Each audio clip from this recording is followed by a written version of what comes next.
Hello दोस्तों, नमस्कार। तो आज मैं चर्चा कर रहा हूँ इंटरव्यू के एक बहुत महत्वपूर्ण पहलू पे। हम हमारे जो इंटरव्यू प्रोग्राम चल रहा है उसे नित्य नए सीखते रहते हैं और कुछ कुछ चीज़ें जो बहुत ज़रूरी होती है उन चीज़ों को फिर मैं आपके इस यूट्यूब के इस प्लेटफॉर्म पे लाता हूँ। और आज मैं चर्चा कर रहा हूँ वो है शिक्षकों के, जो विशेषकर जो शिक्षक लोग जो इंटरव्यू दे रहे हैं, चाहे वो असिस्टेंट प्रोफेसर का दे रहे हैं या आरएस या सिविल सर्विसेज का दे रहे हैं, उनसे संबंधित जो सवाल पूछे जा सकते हैं, उनकी उस एजुकेशन सिस्टम से संबंधित जो जानकारियां हैं, कौन कौन से प्रोग्राम्स चल रहे हैं, क्या चुनौतियां हैं, इंटरनल मैकेनिज्म कैसे होता है, हायरार्की कैसे होती है, एक शिक्षक के बेहतरीन गुण कैसे होने चाहिए, एक शिक्षक आपने किस तरह के नवाचार किए, ऐसे तमाम तरह के बहुत सारे सवाल होते हैं, वो पूछते हैं। हमारे एक स्टूडेंट थी अभी, उनसे वो मुझे क्योंकि वो समय बताते उसको तो मैं नहीं मानता, लेकिन वो करीब मेरा 20-22 मिनट इंटरव्यू चला और उसमें से आधे से ज़्यादा समय, लगभग 15 मिनट के आसपास, उसे पूरा एजुकेशन सिस्टम के बारे में पूछा। और पूछना भी चाहिए दोस्तों, क्यों नहीं? क्योंकि मैं भी इस बात में विश्वास करता हूँ कि जिस एक जॉब से दूसरी जॉब में आप जा रहे हैं, तो आप जिस पहले वाली जॉब में अगर आप कितने डेडिकेशन से, कितनी जागरूकता से, कितने मतलब उसकी कितनी समझ रखते हैं, कितनी कर्तव्य निष्ठा से आपने काम किया है, उसी के आधार पे तो ये पता लगाया जाएगा कि आप आगे कैसे आपकी भूमिका रहेगी। व्यक्तित्व का परीक्षण का महत्वपूर्ण आधार होता है। इसलिए इंटरव्यू के भीतर जॉब और जॉब से संबंधित जो सवाल होते हैं वो महत्वपूर्ण सवाल होते हैं। और महत्वपूर्ण केवल इसीलिए नहीं होते कि आपके जवाब क्या रहे, उनके माध्यम से पता चलता है। क्योंकि इसके भीतर जवाब तो आप देते हो, लेकिन जवाबों के भीतर की क्वालिटी क्या है। और एक और चीज़, अगर कोई अपने जॉब से संबंधित या जिस डिपार्टमेंट में काम कर रहा है उससे संबंधित स्कीम्स, उसका इतिहास, उसके बारे में उसका हायरार्की अगर नहीं बता पाए, तो फिर मुझे लगता है, देखिए, सब्जेक्ट में या कोई और जो दूसरा कोई विषय का कोई जानकारी, कोई सामान्य अध्ययन की चीज़ आप नहीं बता पाए तो ठीक है, लेकिन आप इससे संबंधित चीज़ें नहीं बता पाते हैं तो फिर तो ये बहुत बहुत बड़ा अपराध है इंटरव्यू के लिए। और ऐसी स्थिति में फिर आपके सारा किया धरा आपने खूब तैयारी की वो रह जाती है। और मैंने अभी ये जो साक्षात्कार कार्यक्रम जो चल रहा है और काफ़ी पॉपुलर हुआ है, इसमें मैंने देखा कि असिस्टेंट प्रोफेसर में तो लगभग 70% शिक्षक ही है। उनमें से भी 50% तो जो व्याख्याता हैं, जो पिछली भर्ती में सिलेक्ट हुए थे, उनकी तैयारी अभी नहीं है, वो है। और आरएस में चूंकि अभी स्टूडेंट्स आने लगे तो उसमें भी शिक्षक काफ़ी होते हैं। अब मेरे पास उसका एग्जैक्टली डेटा नहीं है, लेकिन फिर भी 30-35% उसमें रहते हैं। तो ये चीज़ है। तो आज मैं जो चर्चा करूंगा वो इसी पे करूंगा कि जो शिक्षक और शिक्षा व्यवस्था है उससे संबंधित जो महत्वपूर्ण मुद्दे क्या है, कार्यक्रम क्या है, प्रश्नोत्तर क्या है। और दोस्तों, अभी मेरे साथ बड़ी चोट हुई। मैंने एक पूरा वीडियो, चूँकि मैं समय कम लगे तो मैंने लिख लिया था, पूरा वीडियो रिकॉर्ड कर दिया। और पता लगा कि चूँकि मेरे तो सारा सिस्टम सेल्फ चलता है ही, तो इसमें 30 मिनट्स की ही रिकॉर्डिंग की कैपेसिटी थी और मैं बोलता चला गया, 1 घंटे की हो गई। तो अब मैं छोटा करता हूँ इसे, 15-1 मिनट में पूरी तो चीज़ें नहीं बता सकता। अभी जो मेरा 1-to-1 से अभी जो मेरा प्रोग्राम, मैंने जूम पे मेरे जो इंटरव्यू प्रोग्राम के स्टूडेंट हैं उनसे लगभग मैंने 1.5-2 घंटे तक इस पर डिस्कशन किया था। और वहीं से मैं जानकारी जुटाता हूँ, खूब वर्क करता हूँ उनके लिए, और उनके अनुभव भी मेरे पास में आते हैं, वो भी मुझे सिखाते हैं। और चूँकि मैं खुद राजस्थान विश्वविद्यालय में शिक्षक हूँ तो बेहतर तरीके से इनको एक देख भी सकता हूँ। इंटरव्यू प्रोग्राम में जुड़ा हुआ हूँ, सिविल सर्विसेज में रहा हूँ, तो एक दृष्टिकोण डेवलप करने की कोशिश करता हूँ। ट्रेनिंग मॉड्यूल में वैसे भी कई तरह के ट्रेनिंग मॉड्यूल चलाता हूँ, तो एक दृष्टिकोण कोशिश करता हूँ कि क्या एक दृष्टिकोण इंटरव्यूअर की दृष्टि से हो सकती है। तो ऐसे ही प्रयासों में इसमें देखिए एनईपी है, एनईपी पे मैंने 3 वीडियो जारी किए। तो एक तो मैं अभी इसकी चीज़ों को बिना समय गवाए शॉर्ट में बताऊँगा, ताकि मैं सब चीज़ों को, और अब सोर्स बता दूंगा आपको। तो हमारा जो प्रोग्राम चल रहा है वो तो सीबी कैंपस ऐप के माध्यम से जुड़ सकते हो, असिस्टेंट प्रोफेसर और आरएस दोनों। लेकिन महत्वपूर्ण बात है वो क्या है कि पहला सवाल है कि अगर आप शिक्षक हैं तो मैटर और कंटेंट कहाँ से देखें। तो ज़्यादातर स्टूडेंट वो मार्केट में वो बुकलेट चलती है ना, स्कूल प्रबंधन, और वो देख लेते हैं। नहीं, गलती ना की, ओरिजिनल सोर्सों के पास जाइए। क्या करना है आपको, जो वेबसाइट है, जो साइट है, गूगल पे जाके डिपार्टमेंट ऑफ एजुकेशन, जैसे राजस्थान के तो Rajasthan, department of education Madhya Pradesh, Chhattisgarh, जहाँ से भी आप हो वो देखिए, वो खोलिए और उसे देखिए। और उसमें बहुत सारी चीज़ें होती है, उसमें प्रशासनिक ढांचा होता है, लेकिन उसकी सबसे इम्पोर्टेंट चीज़ है वो एनुअल रिपोर्ट देख लो, आप सारा काम हो जाएगा। मतलब आप ये देख लो कैसे देखते हैं, मैं थोड़ा सा आपको बताता भी हूँ आप कैसे देखेंगे। मैंने खोल के ये देखो, ये बार ये तो डायरेक्ट माध्यमिक शिक्षा की आ गई। देखो मैं पीछे करता हूँ, ओके।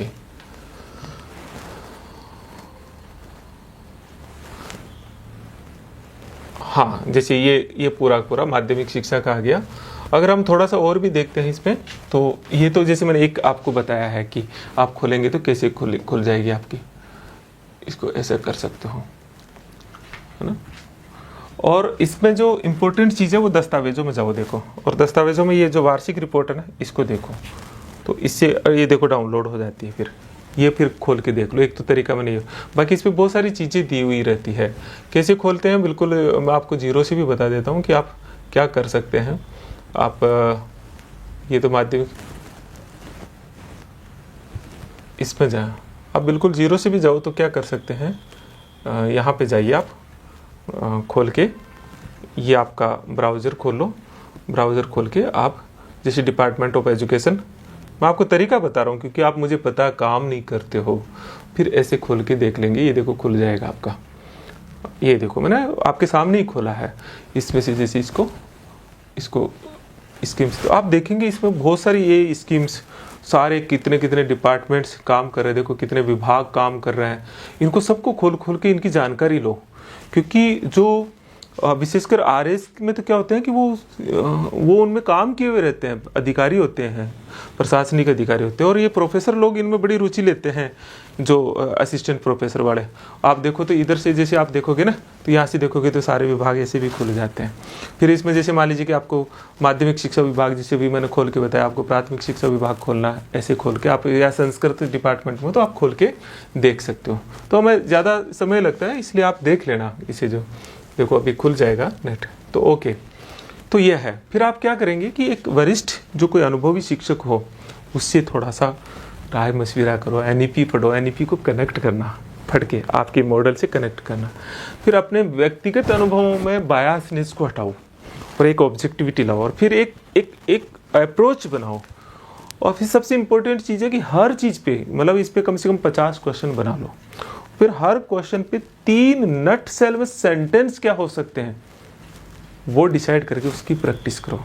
देखिए इंटरव्यू ऐसा नहीं है मित्रों, ये एक ऐसा चरण होता है जहां बिल्कुल ऐसे ही चले जाते हो, जबकि यही निर्णायक हो रहा है सिलेक्शन में। तो इसके हर पार्ट पे आपका इत्मीनान से बैठ के करो इसकी तैयारी। ये मोक मत खेलो, इससे क्या आपकी इनर ग्रोथ नहीं हो रही है, आपके ब्लैक स्पॉट्स पता नहीं चल रहे हैं, आपकी चीज़ें दूर नहीं हो पा रही है। इसलिए शांति से बैठो, और ये चीज़ पहले तो मैंने सोर्स बताया कि कैसे करें। फिर आप, एक सवाल आता है कि आप शिक्षा से जुड़े हुए हो तो कॉन्स्टिट्यूशनल प्रोविज़न क्या है। अगर आप पॉलिटिकल साइंस पब्लिक एडमिनिस्ट्रेशन के हो तो निश्चित तौर पे पूछने वाले हैं, मतलब इसकी संभावना बहुत होती है। सिविल सर्विसेज में भी पूछते हैं। तो आर्टिकल 21A 86वां संविधान संशोधन, कहानी याद करो, आर्टिकल 51A नहीं है जो बाद में फंडामेंटल ड्यूटीज़ में 45 है, 29 में जो अल्पसंख्यकों से संबंधित है।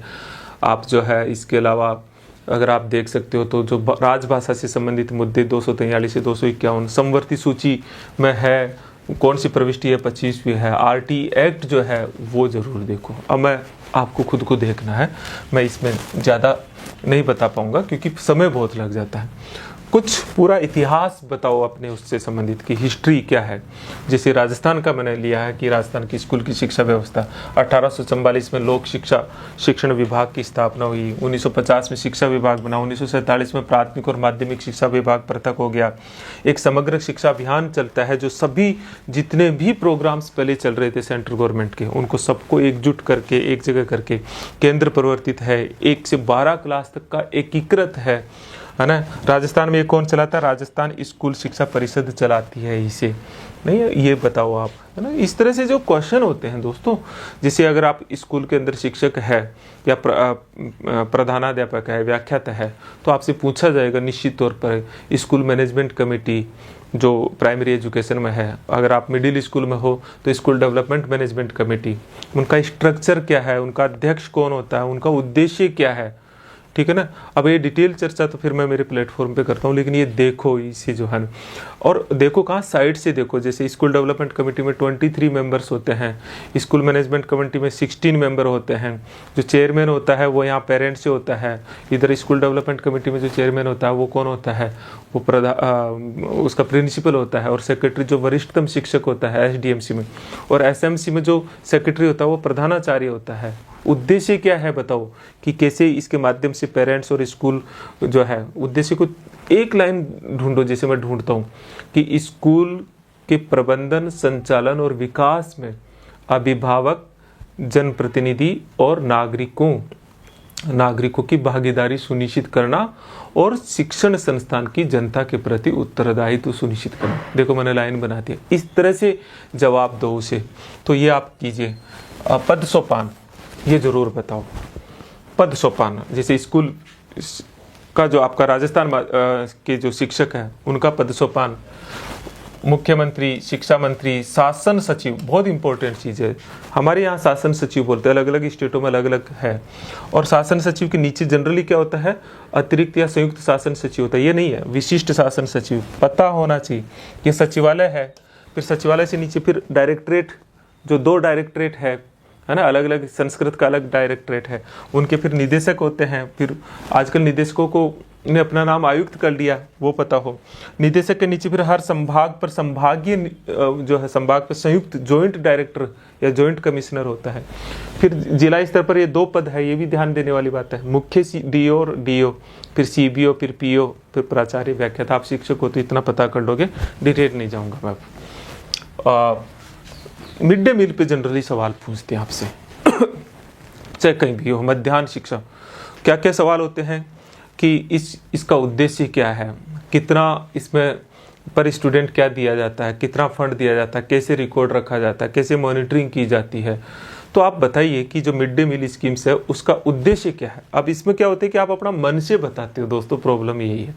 तो आप उसकी साइट पे जाके देखेंगे या उस प्रोग्राम्स में जाएंगे तो फर्स्ट जो उद्देश्य रखा था वो ड्रॉप आउट रेट को कम करना, नामांकन को बढ़ाना और मल न्यूट्रिशन पर नियंत्रण रखना है। 3 पॉइंट बताइए। इसी तरह से फिर हम इसकी जो है ना वो जो खाद्यान्न है, तो 1 से 5 तक 100 ग्राम पर स्टूडेंट, 5 से 8 तक 150 ग्राम।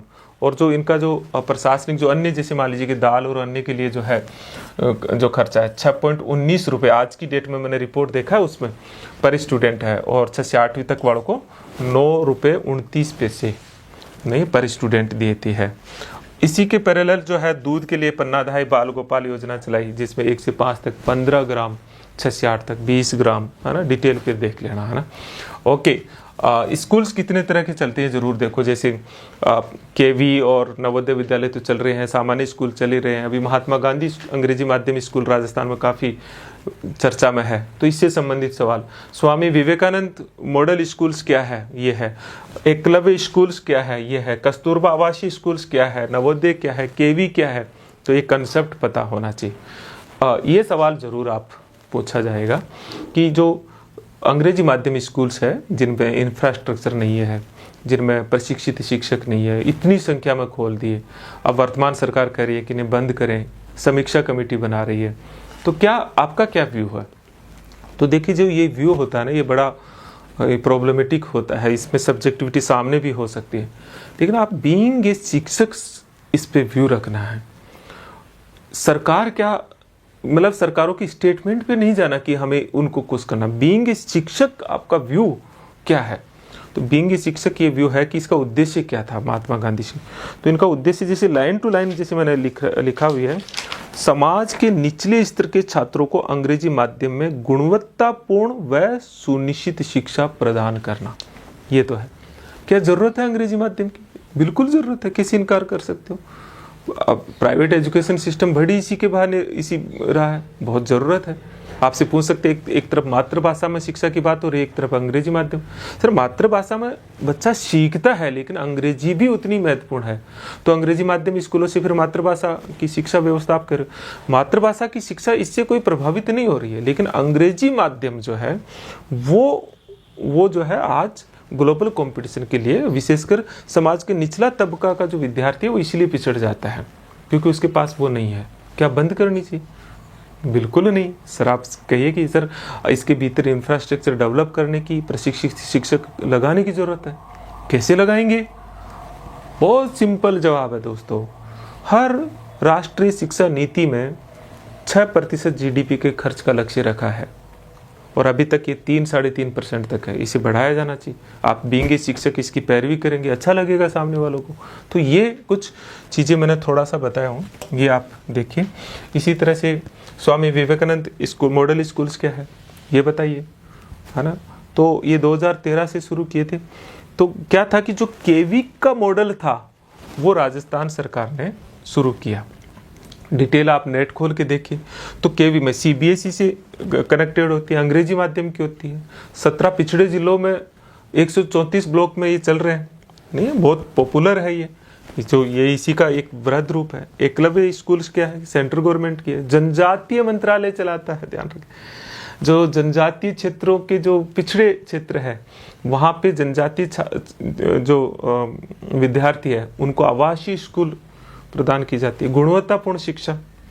क्या है ये मॉडल? आप एक लाइन में बताइए कि जो नवोदय की स्कीम्स है वो जनजातीय ट्राइबल एरिया में लगाइए, खत्म बात। कस्तूरबा आवासीय शिक्षा क्या? बालिका शिक्षा के लिए आवासीय है। क्या है? 75% वीकर सेक्शन से ली जाती है और 25% गरीब। ध्यान रखिए, आवासीय है, बालिकाओं को गुणवत्तापूर्ण शिक्षा। फिर इसी स्कीम्स को खोल के देखो आप तो केवी है, नवोदय स्कूल सेकंड जो NEP थी उसमें, उसके बाद राजीव जी ने शुरू किया। देखो आप कौन कौन सी योजनाएं चल रही है। तो मैं बस ज़्यादा डिटेल इनमें नहीं बताऊंगा, ये फिर मैं मेरी वीडियो जो मेरी ऐप पे है उस पर गार्गी पुरस्कार बताओ, इंदिरा प्रियदर्शनी, बालिका प्रोत्साहन, लाडो योजना, 7 किस्तें, अभी नाम चेंज किया है, 7 किस्तें जो है ना विदेश में पढ़ाई के लिए है, साइकिल योजना है। ये मैंने कुछ चीज़ें हैं, आप बोर्ड पे देख सकते हो, मैं इसमें समय नहीं लूँगा मित्रों, काम की बातें रह जाती है। साला दर्पण जरूर आप देखो, अगर राजस्थान में आप शिक्षक हो तो। क्या है साला दर्पण? बताइए सर। ये एक लाइव डेटा प्रबंधन है, डाइट जो ट्रेनिंग इंस्टीट्यूशन है उसके बारे में आप जरूर बताइए। तो ये कुछ चीज़ें हैं जो मैंने आपको बताई है। कुछ और सवाल है जो पूछते हैं, जैसे आपसे सवाल पूछते हैं कि आपका चलिए जो महत्वपूर्ण सवाल है वो मैं बाद में बताता हूँ, पहले मैं इंटरव्यू प्रोग्राम बता देता हूँ कि जो हमारा साक्षात्कार कार्यक्रम चल रहा है, क्योंकि आप कॉल करके पूछते रहते हैं और तमाम तरह से जानकारी लेते हैं, तो मैं यही डिटेल से बता देता हूँ कि है क्या, ताकि आपको फ़ोन करने की ज़रूरत ना पड़े। हमारा इंटरव्यू प्रोग्राम असिस्टेंट प्रोफेसर के लिए चल रहा था, काफ़ी पॉपुलर हुआ है। और ये जो इंटरव्यू प्रोग्राम है वो सभी सब्जेक्टों के लिए है, ऑफलाइन ऑनलाइन का एक मिक्स रूप है। और अभी RAS में शुरू कर दिया, क्योंकि राजस्थान में रिजल्ट आ गया, RAS में शुरू कर दिया इसको। तो ये जो प्रोग्राम है, और इसके बाद में फिर मैं चैलेंजेस बताता हूँ स्कूल एजुकेशन सिस्टम का, समय रहेगा तो ये जो इंटरव्यू प्रोग्राम है उसमें इसकी पॉपुलैरिटी, ये जो बच्चों को जो पसंद आया उसके पीछे भी वजह है, क्योंकि मेरा अपना वर्क तो इस पर कई सालों से था। लेकिन मैंने ये देखा कि किसी स्टूडेंट्स के जो ब्लैक स्पॉट्स को पहचाना जाए और वो 2-3 जो मेजर गलतियां वहाँ करता है उनको रोक दे, क्योंकि वो प्रॉब्लम करती है, और एक स्टूडेंट के साथ लग के बताया जाए कि इस सवाल का ऐसे जवाब हो, ये बायोडेटा को ऐसे ठीक करे, ये आपका कोर पार्ट है। क्योंकि इस समय उसे बड़े बड़े लेक्चर और ज्ञान की ज़रूरत नहीं है, उसके साथ बैठ करके, एक विद्यार्थी के साथ बैठ करके और उसे ऐसे प्यार से बताने की, उसके साथ एम्पैथी रखते हुए उनको कनेक्ट रख करके उनके साथ थोड़ी इम्प्रूव करने की ज़रूरत है। इसीलिए इंटरव्यू के अलग अलग अब तक मॉड्यूल्स रहे। हमारे टाइम पे जब हम दे रहे थे तब अलग चलते थे, हालांकि मैंने उस दौर में वो मॉडल नहीं अपनाया जहाँ भीड़ जा रही थी। मैंने उस दौर में एक गुरु चुना था, हाँ, प्रोफेसर PD शर्मा जी, उनसे साथ व्यक्तिगत किया, बहुत डेवलपमेंट किया इंटरव्यू पे। मैंने शायद इंटरव्यू दिए भी शायद बहुत कम लोग होंगे, इतने इंटरव्यू दिए हैं, और बहुत अच्छे स्कोर, बहुत बुरा अनुभव, सारे अनुभव रहे। ठीक है, ओके, तो उनमें नहीं जाएंगे व्यक्तिगत चीज़ों में। तो हमारा जो प्रोग्राम चल रहा है मित्रों, उसमें एक 1-to-1 सेशन होता है। ये ऑफलाइन ऑनलाइन दोनों होता है। ऑफलाइन जयपुर में, इसमें बैठ के ये डिटेल होता है, हर स्टूडेंट के साथ सेपरेटली बैठता हूँ मैं खुद, हाँ ना। तो ये एक ओरिएंटेशन सेशन, इसका मतलब होता है कि आपको एक तैयार करना, आपके सबकॉन्शियस माइंड को तैयार करना। आखिर इंटरव्यू में क्या देखा जाता है, तो एक्सपर्ट्स से मिलाते हैं हम, स्पेशली जो RPSC के मेंबर, चेयरमैन या जो सीनियर प्रोफेसर जिनको एक्सपीरियंस है, और मैं उसका एक पार्ट आपके साथ हुई। इसी तरह से बोर्ड टीचिंग सेशन, ये इंपॉर्टेंट है असिस्टेंट प्रोफेसर वालों के लिए, तो ये मैंने अलग देखा क्योंकि ये बहुत महत्वपूर्ण है। आपकी सारा इंटरव्यू है बोर्ड टीचिंग कमजोर है खत्म, तो इसको अलग से हम देखते हैं और पूरा लाइव भी चलाते हैं उसको ऐप पे। इसी तरह से फिर हम जब ये तीनों हो जाते हैं और फिर डेट आ जाती है, फिर एक्सपर्ट से डिस्कशन और फिर मॉक इंटरव्यू, जो ऑनलाइन मोस्टली ऑनलाइन हो रहा है, ऑफलाइन भी हम करवाते हैं, जहाँ स्टूडेंट्स ज़्यादा होते हैं वहाँ करते हैं। फिर एक और मैंने एक्टिविटी शुरू की है, वो है इंटरव्यू के जस्ट पहले आपको एक फाइनल टच देने के लिए फिर मैं एक पर्सनली आना पड़ता है। मुझे लगा कि ज़रूरी था, तो ये और बढ़ा दी है मैंने। अब पहले तो नहीं थी, अभी तक के स्टूडेंट्स को नहीं थी, अब मैंने थोड़ा थोड़ा करता हूँ कि हाँ चलिए थोड़ा देखते हैं। अभी RS में भी 1-to-1 सेशन है और ओरिएंटेशन है, मॉक है, फाइनल, ये तो एचटीज है। लेकिन RS का जो सिविल सर्विसेज है उसमें सब्जेक्ट नहीं होता, उसमें इश्यूज होते हैं, उसमें गुड गवर्नेंस होता है, उसमें सरकार की स्कीम्स, प्रोग्राम, कॉन्स्टिट्यूशंस, ये सब चीज़ें हैं। तो इन पे फिर मैं जूम पे ग्रुप में डिस्कशन में सेशन लेंगे, मैं लूँगा, अन्य एक्सपर्ट्स लेंगे, अन्य जो संबंधित लोग हैं जिनके पास अनुभव है वो लेंगे। आप एनरोलमेंट कैसे करवा सकते हैं? एनरोलमेंट के लिए CB कैंपस ऐप है भैया हमारी, इसी पे रखना है। इस ऐप को डाउनलोड कर लो, इसमें फिर ये कोर्स बना हुआ है। असिस्टेंट प्रोफेसर में तो बहुत सारे वीडियोज़ हैं, RS में भी हम शुरू करेंगे, इसमें भी अब धीरे धीरे डालने लग जाएंगे। तो इसमें जो है आप जाके कोर्स को ले लेंगे, तो बहुत सारे वीडियोज़ को देख करके आप एक अप्रोच बनाएंगे। हमारी तरफ से तुरंत एक कॉल आता है, एक फॉर्म भरवा लिया जाता है, हमारा जो ऑफिस है, और फिर उसके माध्यम से हम आपसे एक डेट फिक्स करके फिर ओरिएंटेशन और वो फिर आगे का पूरा डिटेल फिर इस नंबर से, मतलब आपको पूरी जानकारी, और यही संपर्क करेंगे आपसे 7412902955। यहाँ से और कोई आपको डाउट्स और जानकारी ले लेना, मुझसे संपर्क करना हो तो मित्रों, मेरा नाम डॉक्टर CB यादव है, मैं राजस्थान विश्वविद्यालय में हूँ, असिस्टेंट प्रोफेसर हूँ। 9887898181। लेकिन मित्रों ध्यान रखना, मुझे सिर्फ टेक्स्ट मैसेज करना, कॉल मत करना प्लीज़, है ना।